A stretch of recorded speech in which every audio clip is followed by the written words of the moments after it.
Hello guys. इस video में बात करेंगे अब एट्रोफी के बारे में। एट्रोफी का मतलब क्या होता है कि जिसमें सेल का साइज़ और नंबर डिक्रीज़ हो जाते हैं, जिसकी वजह से ऑर्गन का साइज़ भी डिक्रीज़ हो जाएगा। ठीक है, इसका मैकेनिज़्म क्या है?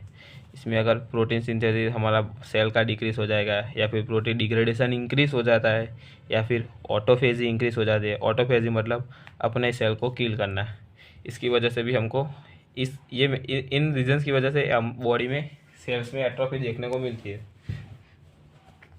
अब ये भी दो टाइप्स की होगी, या तो फिर फिजियोलॉजिकल एट्रोफी हो या पैथोलॉजिकल एट्रोफी। फिजियोलॉजिकल में क्या होगा कि एग्जांपल्स है disappearance of notochord, disappearance of thyroglossal duct at puberty.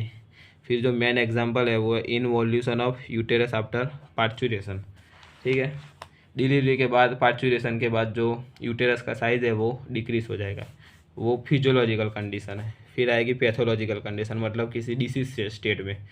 इसमें होगा सीनाइल एट्रोफी। सीनाइल एट्रोफी मतलब किस में जो देखने को मिलते हैं, वो हमें देखने को मिलती है एजिंग के टाइम, मतलब जो बूढ़े लोग होंगे उसमें सीनाइल एट्रोफी देखने को मिलेगी। उसका एक बढ़िया सा डायग्राम है, वो दिखाता हूँ। अब ये ब्रेन है, ठीक है। इसमें आप देख पा रहे होगे कि ये जो है वो यंग इंसान का है ब्रेन है, और ये किसी ओल्ड एज का ब्रेन है। इसमें देख पा रहे होगे कि इसमें गैप ज़्यादा है यंग के कंपैरिजन में। ठीक है, गैप मतलब क्या है कि इसके सल्काई है थोड़े वाइट है, और इसके जो गायराई है उसमें क्या देखने को मिल रही है, एट्रोफी। अब इसके सेल्स कम हो जाएंगे, जिसकी वजह से सल्काई थोड़ी वाइड हो जाएगी, इसलिए उसके बीच में गैप ज़्यादा मिलेगा। ठीक है, तो एक ये एग्जांपल हो गया। दूसरा है, फिर आएगी इसेमिक एट्रोफी। इसेमिक एट्रोफी का मतलब क्या हो, इसेमिया मतलब ब्लड सप्लाई डिक्रीज हो गई। ब्लड सप्लाई डिक्रीज हो जाने की वजह से उस सेल को न्यूट्रिशन कम मिलेंगे, उसकी वजह से भी हमको एट्रोफी सेल का है, सेल जो हो गए उसकी डेथ हो जाएगी, उसकी वजह से भी एट्रोफी देखने को मिल सकते हैं। फिर क्या हो गया, डीनर्वेशन एट्रोफी। डीनर्वेशन मतलब अगर जिस सेल को जो नर्व सप्लाई कर रही है वो नर्व सप्लाई ख़त्म हो जाए, उसकी वजह से भी एट्रोफी देखने को मिल जाए। फिर हो गया डिसयूज एट्रोफी। डिसयूज मतलब होगा कि उसका हम अगर किसी मसल का यूज़ नहीं हो रहा है तो उसके सेल्स के नंबर आपो कम हो जाएंगे। इसका एक बढ़िया एग्जांपल है, आप बॉडी बिल्डर्स में देखते होंगे कि अगर वो कुछ, उनको हर रोज़ एक्सरसाइज करनी पड़ती है, अगर वो हर रोज़ एक्सरसाइज नहीं करेंगे तो उनके मसल का मास कम हो जाएगा। इसका मतलब क्या हो गया, वो डिसयूज एट्रोफी का एग्जांपल हुआ। फिर न्यूट्रिशनल एट्रोफी हुआ, जिसमें सेल्स को ठीक से न्यूट्रिशन ही नहीं मिल रहा है, इसकी वजह से वो ग्रो ही नहीं कर पाएगा, या फिर पहले ही ग्रो है वो आपने देख लिया है, या फिर उसमें वो ग्रोथ तो हो चुका है लेकिन न्यूट्रिशन कम हो गया है, इसकी वजह से वो एट्रोफी होगी। फिर आएगा pressure atrophy. Pressure atrophy mainly किस वजह से होगा, ट्यूमर की वजह से होगा। ये ट्यूमर जो है वो क्या करेगा, जो ट्यूमर है वो आजू बाजू के सेल्स की जो ब्लड सप्लाई है उसको उस पर प्रेशर डालेगा, जिसकी वजह से इसेमिया क्रिएट होगा, और जो सेल्स हो गए उनको ठीक से ब्लड नहीं मिलेगा तो उसमें इसेमिक एट्रोफी होगी। इसका बड़े प्रेशर एट्रोफी भी क्या करवाता है, इसेमिक एट्रोफी करवाता है। ठीक है, फिर हमारा लास्ट एडेप्टेशन है मेटाप्लेजिया। मेटाप्लेजिया टू टाइप्स के हो सकते हैं, एपिथेलियल या मीजनकाइमल। अब मेटाप्लेजिया क्या है, तो मेटाप्लेजिया में क्या होगा कि जो डिफ्रेंशिएटेड सेल टाइप्स हो गए वो किसी और तरह के सेल में कन्वर्ट हो जाएंगे। डिफ्रेंशिएटेड मतलब जो पहले से मैच्योर है वो कन्वर्ट हो गए दूसरे टाइप के सेल में। अब इसकी मैकेनिज़्म क्या है, तो जो इसमें होगा कि रीप्रोग्रामिंग ऑफ स्टेम सेल्स। अब इसमें जो मैच्योर सेल है वो पूरा का पूरा दूसरे सेल में कन्वर्ट नहीं होगा, लेकिन जो मैच्योर सेल है वो किस में से बनते हैं, स्टेम सेल्स में।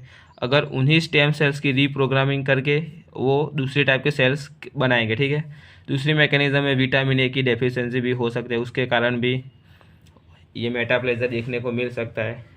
फिर इसके एग्जाम्पल है में मोस्ट कॉमनली आएगा स्क्वैमस मेटाप्लेजिया। ये किस में देखने को मिलता है, ये हमें देखने को मिलता है स्मोकर्स में। जो स्मोकर्स होते हैं, चेन स्मोकर, उनमें आपको ये स्क्वैमस मेटाप्लेजिया देखने को मिलेगा। अब ये किस मेटाप्लेजिया का कौन सा टाइप है, तो ये टाइप है एपिथेलियल टाइप। क्यों, क्योंकि जो स्यूडो स्ट्रेटिफाइड, उसके रेस्पिरेटरी ट्रैक में जो स्यूडो स्ट्रेटिफाइड सीलिएट कॉलम्नार एपिथेलियम होगी वो स्मोकिंग की वजह से स्ट्रेटिफाइड स्क्वैमस एपिथेलियम में कन्वर्ट हो जाएगी। अब ये जो मेटाप्लेजिया है वो है रिवर्सिबल चेंज है। ठीक है, अगर हम इस स्टिम्युलस को हटा दें तो ये नॉर्मल सेल्स में कन्वर्ट हो सकते हैं। अब ये जो स्ट्रेटिफाइड स्क्वेमस सेल्स है, अगर सीजेशन ऑफ स्मोकिंग मतलब हम स्मोकिंग ना करें तो ये फिर से नॉर्मल सेल्स में भी कन्वर्ट हो सकते हैं। फिर इसका दूसरा बढ़िया सा एग्जांपल है बेरेट्स इसोफेगस। इसको हम कॉल्यूमनर लाइन इसोफेगस भी बोलते हैं, CLO।